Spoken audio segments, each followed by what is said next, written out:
मंदिर में नंदी के कान में क्यों बोली जाती हैं मनोकामनाएं? भगवान शिव के वाहन नंदी का स्थान किसी भी मंदिर में गर्भगृह के बाहर होता है। लोग उनके कान में अपनी मनोकामनाएं बोलते हैं और मान्यतानुसार ऐसा करने से उनकी इच्छा पूर्ण होती है। क्या है एक्सपर्ट की राय? ज्योतिर्वेद पम रमेश भोजराज द्विवेदी जी से बताते हैं कि नंदी के कान में मनोकामनाएं बोलने का विशेष महत्व है।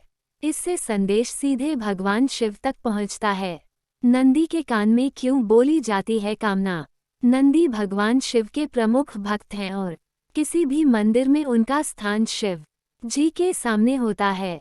मंदिर में प्रवेश के समय यदि कामनाएं उनके कान में बोली जाती हैं तो वो जल्द पूर्ण होती हैं। शिव का वाहन है नंदी। भगवान शिव के वाहन नंदी हैं और जब वो तपस्या में लीन रहते हैं उस समय भी नंदी चेतन अवस्था में होते हैं। नंदी अपने कानों से छिपी हुई बातों को शिव जी तक पहुंचाते हैं। नंदी है संदेश वाहक। भगवान शिव की तपस्या में कभी भी विघ्न न पड़े, इसलिए नंदी के माध्यम से हम अपना कोई भी संदेश भगवान शिव तक पहुंचाते हैं। नंदी नहीं करते भेदभाव। शिव भक्तों की माने तो नंदी ही एक ऐसा माध्यम है जो कभी किसी के साथ भेदभाव नहीं करते हैं और साफ शब्दों में संदेश शिव जी तक पहुंचाते हैं।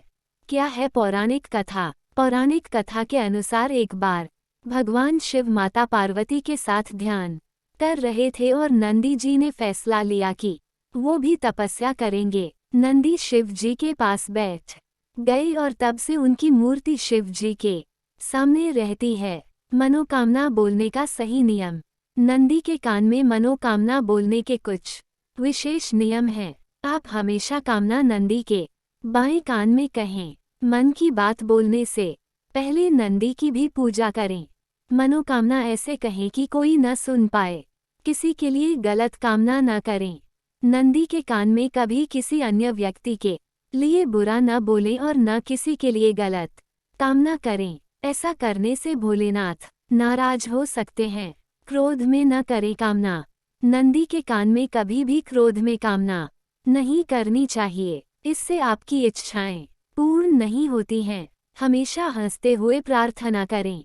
इन्हीं कारणों की वजह से नंदी के कान में मनोकामना बोलते हैं तो वो अवश्य ही पूर्ण हो जाती हैं। आपको स्टोरी अच्छी लगी हो तो लाइक और शेयर करें।